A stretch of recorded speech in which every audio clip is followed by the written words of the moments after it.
around 2 months ago, I uploaded the North Marsh Habitats project video. Since then, a few people have asked me, what's next? Well, there's still work to be done there. Russell, who led that project, is organising some planting, which will start in a couple of weeks. There's still more work to be done on the pond. We also have Gideon from Wildlife Gardeners of Haggerston working on the Old River Lee. That's a really exciting project that ties in with what we've been doing on the North Marsh. I will try and get him in a video to explain what's going on there because his project is so interesting. But so far, he's been a little camera shy.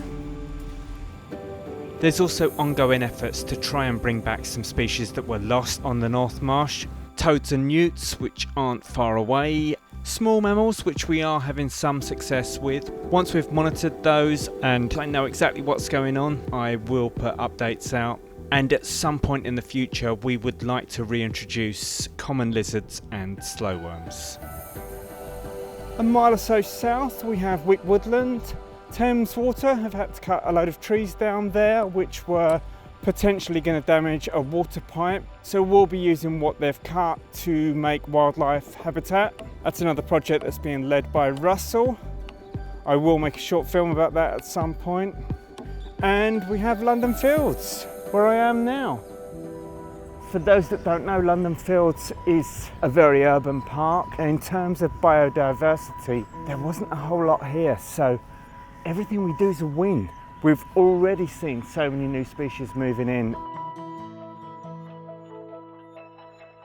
We've been working here on London Fields now for quite some time. And I also need to make a film about this. Although if I learned one thing from what we did on the North Marsh, that is working on such a big project and trying to make a film about it is hard work. That said, I am still filming what we're doing here, just not as well. I'm not taking the full camera kit. I'm filming bits of it on my phone, as I am now.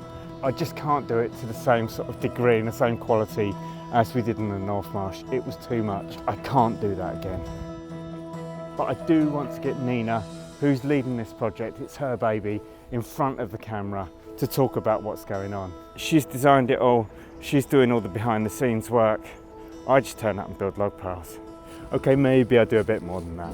But in the meantime, here's a really quick explanation of what we're doing on this site. Lots of planting, lots of native trees along the fence, bee posts, bee planters, a native wildflower meadow area, that bit that's cut out there, a pond which is going to add so much to this park. Hopefully we'll see toads in here. We have had them over the other side of the park a couple of years ago. There are smooth newts and common frogs in the area. Whether they'll make it here or not, I don't know. We'll just have to wait and see. And I just found out this weekend from one of the residents here that there's actually a pond in one of the gardens. They weren't sure if there's any amphibians in it. That's the joy of these sort of projects though. You don't know what's going to happen. You put the habitat in and you see what comes. And that's an update for now. Cheers.